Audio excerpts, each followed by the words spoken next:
Shalom Aleichem, la paracha qu'on lira Be'ezrat Hashem ce Shabbat, elle s'appelle Parashat Vayigash. Et on fera quelques midrashim sur la paracha. Et le cours il va être Be'ezrat Hashem, l'Refoua Shlema, Refoua Tanefesh, Refoua Tagouf. Shel David ben Yosef et Yael bat Zaza. Refoua Shlema, Refoua Tanefesh, Refoua Tagouf, Amen, Ken Yehi Ratzon. Et on va commencer par le premier midrash. Dans la paracha, on parle des départs de Yaakov et de ses enfants vers l'Égypte, vers Yosef. Dans le livre Shiboulé Haleket, il rapporte un midrash que, en réalité, ceux qu'ils ont instauré, qu'ils ont écrit plutôt, les 18 bénédictions dans la Hamida, c'est le Knesset Agdola. Et dans ce livre-là, Shiboulé Haleket, il dit non, ça a été écrit bien avant le Knesset Agdola. Et il dit que les brachot ils nous concernent un peu dans notre paracha. Et on va ramener 2 ou 3 brachot, on ne va pas rester longtemps sur ça. Alors il dit comme ça, Shmona Esrei brachot shel tefila me'olam hayu, que les 18 bénédictions de la Hamida, ils étaient depuis très très longtemps. Mais seulement Knesset Agdola, ils les ont mis en place. Alors la première bracha, Magen Avraham, c'est au moment qu'Avraham il a été jeté dans la fournaise. Alors les anges, quand ils ont vu qu'Avraham il a eu la vie sauve, ils ont fait une bracha Baruch Ata Hashem Magen Avraham. C'est-à-dire que cette bracha elle a été écrite par les malachim déjà depuis Avraham Avinu. La deuxième bracha Mechaya Ametim, c'est quand Avraham il a pris son fils Yitzhak et il a voulu le sacrifier. Et Hashem il lui a dit non, il faut prendre le bélier à sa place. Les malachim quand ils ont vu que Yitzhak il a eu la vie sauve, ils ont instauré la bracha Baruch Ata Hashem Mechaye Ametim. La troisième bracha, à El Akadosh, c'est au moment qu'Yaakov Avinu, il fait le rêve de l'échelle et il voit des anges qui montent et qui descendent. Les malachim, quand ils ont vu Yaakov, ils ont dit Baruch Ata Hashem à El Akadosh. Après, au moment que Paro, il a couronné Yosef comme vice-roi, et pour être le vice-roi d'Égypte, il fallait connaître les 70 langues. Et Yosef, il ne connaissait pas les 70 langues. Et en une seule nuit, l'ange Gabriel, il est venu, il a enseigné à Yosef les 70 langues. Et là, les anges, quand ils ont vu cette chose, ils ont dit la bracha Baruch Ata Hashem Chonen Adat. Et chaque bracha et bracha, là, on a ramené 4 brachot. Chaque bracha et chaque bracha, elle a été écrite par les malachim. Et les Knesset Agdola, ils les ont instaurés. Une bracha qui concerne notre paracha, c'est au moment que Yaakov il arrive en Égypte. Et il voit son fils Yosef. Et il voit l'autre fils qui est en prison, Shimon. Et là, il voit Yaakov en une seule fois, toute sa famille réunie, 70 âmes. Il a levé les yeux vers Hachem pour lui dire merci. Et là, les malachim, ils ont dit la bracha Baruch Ata Hashem, Mekabetz Nitre Amo Israël. On continue, c'est marqué encore dans le Midrash que Yehuda il s'est avancé vers Paro. Dans Midrash Tanchuma, c'est marqué que quand Yehuda il se mettait en colère, il avait 2 poils dans sa poitrine. Et au moment qu'il se mettait en colère, ces 2 poils ils se redressaient et il déchirait tous ses habits. Et au moment qu'il voulait se mettre en colère encore plus, dans sa ceinture, il avait là-bas un morceau de ferraille qu'il était en bronze. Il est mâché avec ses dents et la colère elle montait encore. Et celui qui se mettait devant Yehuda, ça aurait été une catastrophe. Il pouvait détruire tout seul Yehuda, l'Égypte. Dans le même Midrash, c'est marqué qu'au moment que Yosef il s'est dévoilé à ses frères, ils ont voulu le tuer. Il y a un ange qui est descendu du ciel et il les a dispersés dans la pièce pour qu'ils ne touchent pas Yosef. Et là, Yehuda, il a crié très fort. Et tous les murailles d'Égypte, ils ont tombé. Tous les animaux qui étaient pleins, ils ont fait une fausse couche. Yosef, il est tombé de son trône. Les gardes des corps de Yosef, ils ont perdu les dents. Tellement le cri de Juda, au moment qu'il était en colère, c'était quelque chose qui faisait très peur. Et là, Yosef, il leur dit, je suis Yosef. Et pour leur prouver, il leur montre la Brit Mila qu'il est circoncis. Dans Midrash Rabbah, il dit, et aussi c'est rapporté dans le Tour sur la Torah, bon, Yosef, il leur a montré qu'il est circoncis, ça ne veut pas dire qu'il est juif.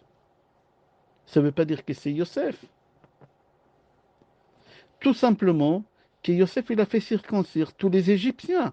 C'est marqué dans la Torah que Paro, il a dit à tous les Égyptiens, si vous voulez manger, allez demander à Yosef. Et Yosef, il leur dit, vous voulez que je vous donne la nourriture? Il faut vous circoncire. C'est-à-dire que Yosef, il leur montre qu'il est circoncis, ce n'est pas un signe.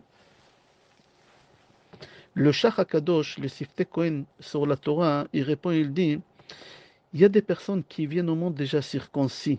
Et on n'a pas besoin de leur faire la circoncision. On n'a pas besoin de leur faire la circoncision.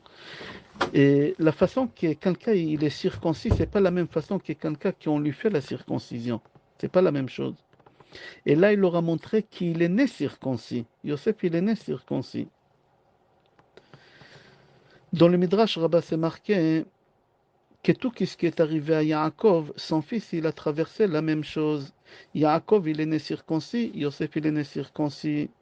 Dans Midrash Shochar Tov, il dit qu'il y a 13 personnes qui sont venues au monde circoncis. Adam Arishon, Shet, Chanoch, Noach, Shem, Terach, Yaakov, Yosef, Moshe, Shmuel Hanavi, David Amelech, Yeshaya et Irmia. Plus loin dans le Midrash, on voit que dans chapitre 44, pasuk 22, les frères de Yosef, ils disent à Yosef, ils ne savent pas encore si c'est leur frère,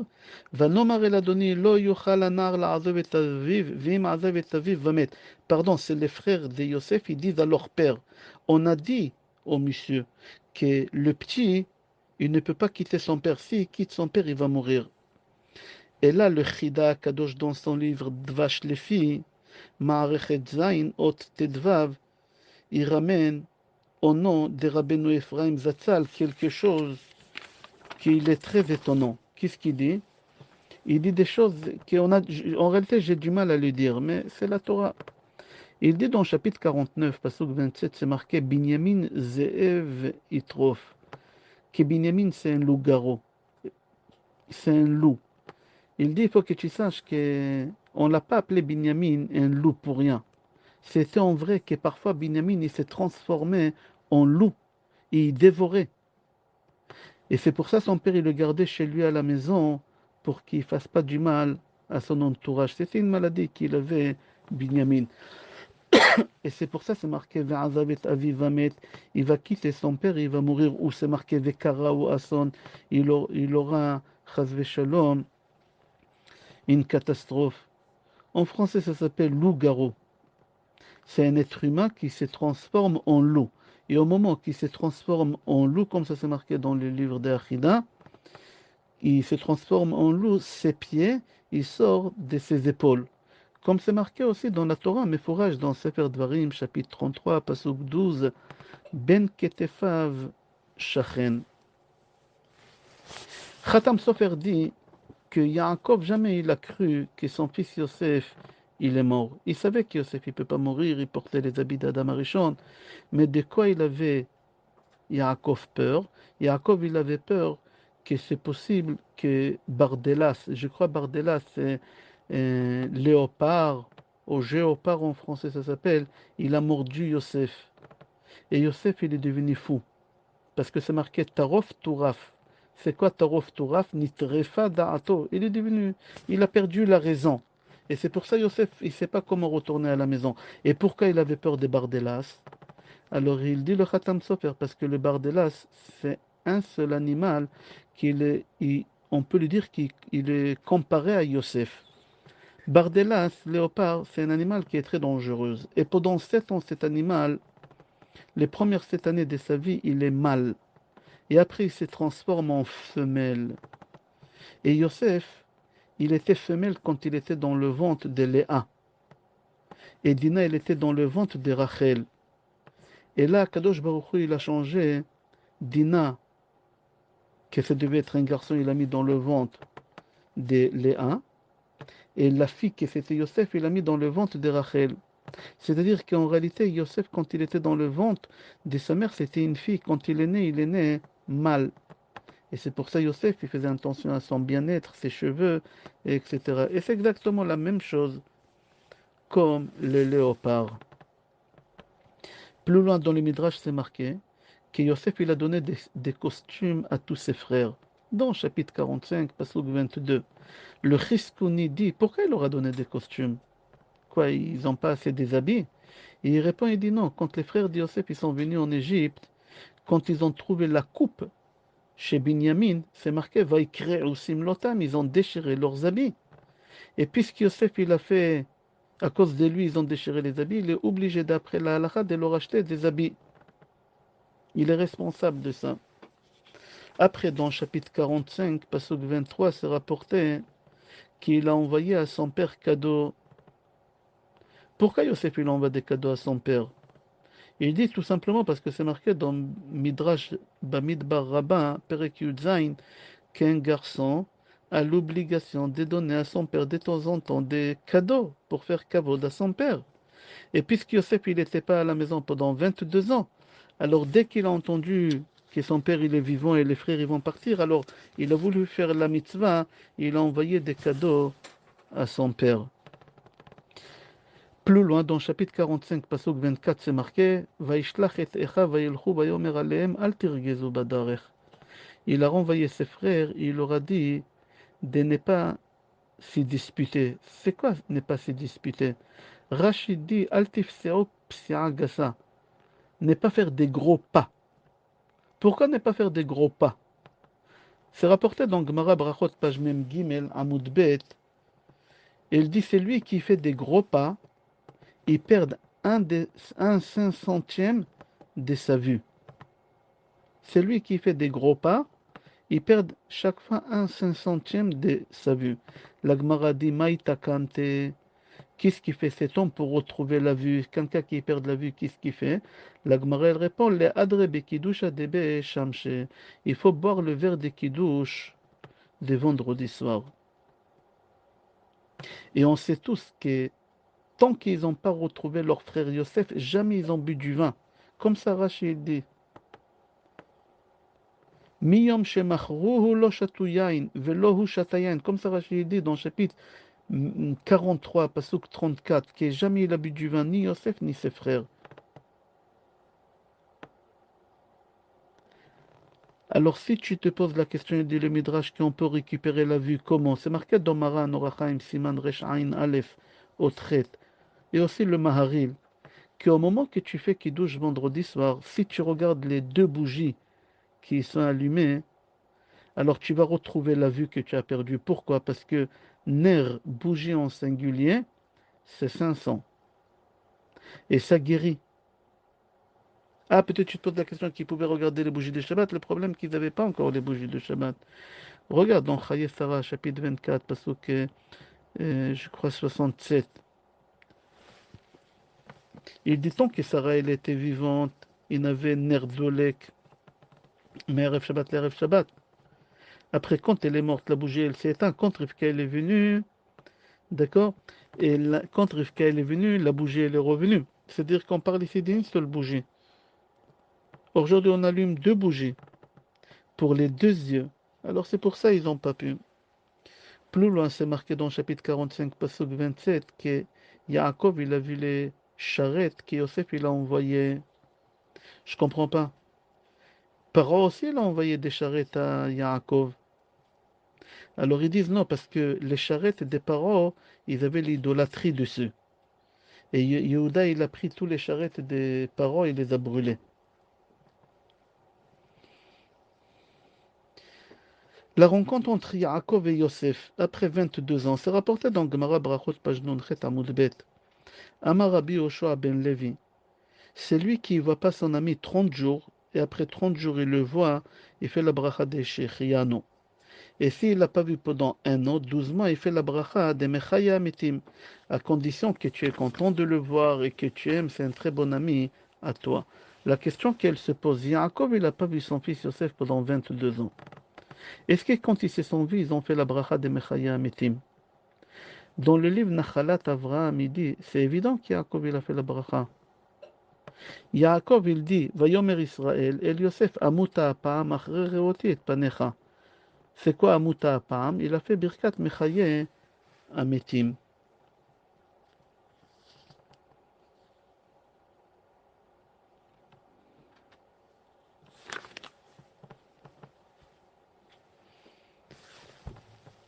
C'est marqué dans le chapitre 47, pasuk 22, Rak admata kohanim lokana kichok la kohanim meet paro, etc. Dans Midrash Agada, c'est rapporté, et aussi dans Chizkuni, c'est rapporté qu'il y a une moralité dans ça, qu'est-ce que Yosef, il n'a pas demandé au prêtre Goy de ne pas payer pour la nourriture. Il n'aura pas pris des impôts. Pourquoi? Parce que Yosef, il était reconnaissant à ces prêtres-là. Des Avodazara. Pourquoi? Parce que quand la femme de Potiphar, elle a dit que Yosef, il a voulu la violer, elle a ramené Yosef au tribunal, devant ces curés-là, devant ces prêtres. Et ils ont entendu entre Yosef et Potiphar la discussion, lui il se défend, elle dit non, il a voulu me violer. Et à la fin, elle a ramené la preuve que Yosef, il a voulu la violer, elle a ramené le drap avec des semences. Elle leur a dit voilà la semence de Yosef. Mais en réalité, elle a pris blanc d'œuf et elle l'a mis sur le drap. Qu'est-ce qu'ils ont fait les curés? Pour lui prouver qu'elle ment, ils ont pris ces draps, ils l'ont mis devant le feu. Normalement, la semence, elle s'avale dans le drap. Là, la semence, elle est devenue en omelette. Et ils lui ont donné la vie sauve. Ils l'ont protégé. Et c'est pour ça, Yosef, il n'aura pas encaissé des impôts. Tout ça aussi, j'ai vu dans Gemara Sanhedrin, page Kufyud, Amoud Aleph.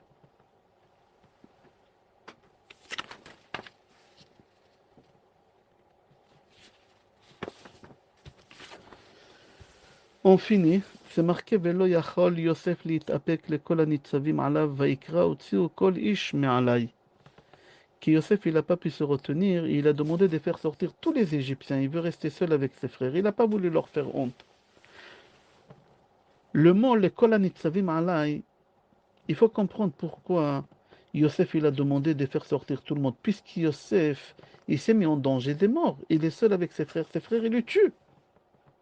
Et pas seulement il s'est mis en danger de mort lui-même, même il a mis en danger de mort son père, parce que s'il va manquer un des 12 enfants, alors tout le peuple d'Israël, il est détruit. Il n'y a pas le peuple d'Israël.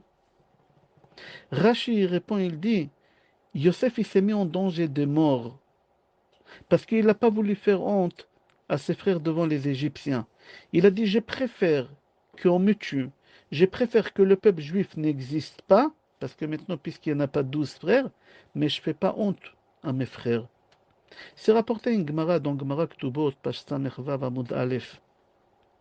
Mar Ukva, c'était le Dayan. Et dans son quartier, il y a un pauvre qui habitait là-bas. Et Mar Ukva, chaque fois qu'on quittait le tribunal, il partait chez ce pauvre-là, il lui jetait par le balcon une pièce, pour ne pas lui faire honte, soi-disant qu'il a trouvé. Un jour, Mar Ukva, il s'est attardé au tribunal. Sa femme, elle s'est inquiétée, elle est venue voir qu'est-ce qui se passe. Et elle le rencontre sur la route, au moment qu'il partait donner la pièce au pauvre. Et lui, il a dit à sa femme, j'ai tardé parce que j'avais beaucoup de travail. Mais là, je vais chez le pauvre, viens avec moi, on va jeter la pièce. Mais le problème, c'est que ce pauvre-là, il a décidé de se cacher au balcon et voir qui lui jette cette pièce-là tous les jours. Et au moment que Marokva, il a jeté la pièce, le pauvre, il est sorti. Et Marokva, il ne voulait pas que le pauvre sache que c'est le grand rave qui lui donne. Il a attrapé sa femme, il a commencé à courir, à courir. Et pour ne pas le faire honte, le seul endroit où il pouvait se cacher, c'était rentrer dans le four. Il avait un four là-bas. Il s'est jeté avec sa femme dans le four allumé. Il n'a pas réfléchi 2 fois. Il a dit, je préfère mourir dans le feu avec ma femme et ne pas faire honte à un juif. Mais quand ils se sont jetés dans le four, qu'il était à 700 degrés, ils ont eu un miracle. Ils ne se sont pas brûlés. Il y a les pieds des Marokva ils ont commencé à brûler par en bas. Et sa femme, il lui dit, toi, tu brûles en bas des pieds, moi, je ne brûle pas. Mets tes pieds sur mes pieds.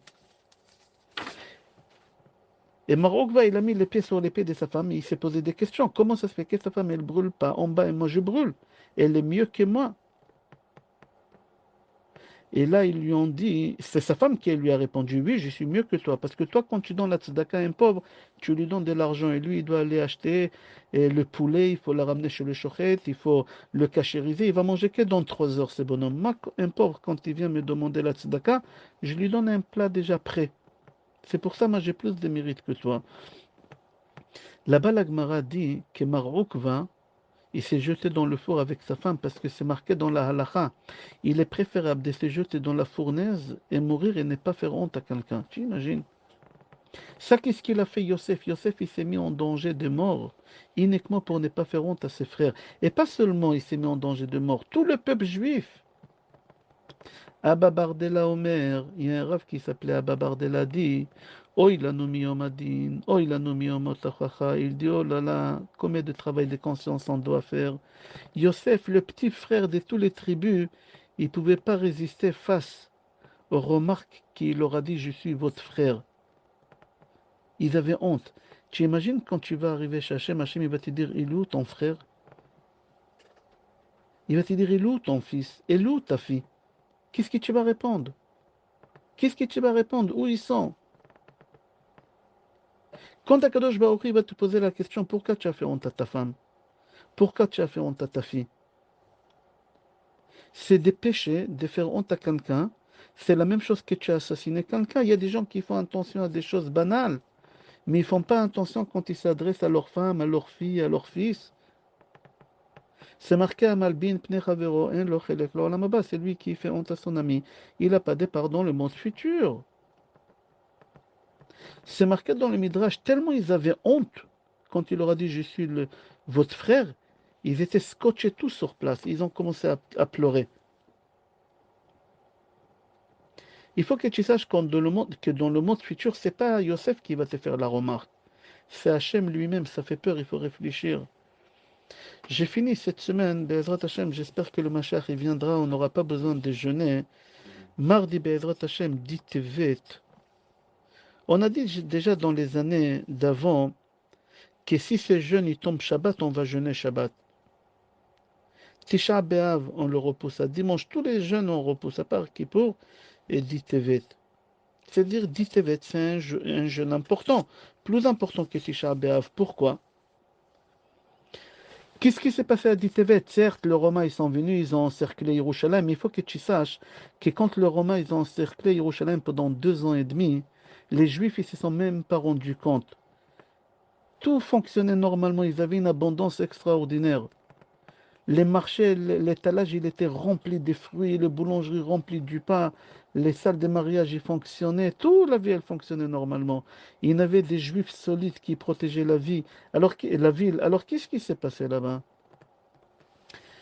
La dernière fois, j'ai donné une réponse d'Abu Derham, qui dit que le dit TV en jeûne parce que c'est le jour que Hachem il nous juge, est-ce que le Mashiach il viendra cette année, oui ou non? C'est pour ça que ce jeûne il est important et on doit le jeûner Shabbat. Mais j'aimerais donner une autre réponse dans ce cours. La réponse de Or HaChaim HaKadosh. Et de Or HaChaim HaKadosh, on jeûne pour la mauvaise pensée ou l'arrière-pensée qu'on a eue à cette époque-là quand on était encerclé. On était tellement fort, on était tellement solide, on avait tellement une abondance, on était tellement calme qu'on n'a pas appelé Hachem. On n'a pas appelé l'aide de Hachem. On est assez fort. Pensez que tu es assez fort et tu n'as pas besoin de l'aide d'Hachem. Et il dit au Rachaim Akadosh, il faut jeûner pour ça. Un juif, il doit sentir chaque moment de sa vie, il a besoin d'Hachem. Il a besoin d'Hachem. Il faut que tu sens que tout ce qui t'arrive, c'est Hachem qui le fait. Et c'est pour ça on jeûne les 10 Tevet, réparer cette pensée-là. On prie tous, Bezrat Hashem, qu'on aura, Bezrat Hashem, Sesrout, qu'on aura le Mashiach cette année, qu'on se retrouve tous au Beth Amikdash avant mardi. Kol Tov.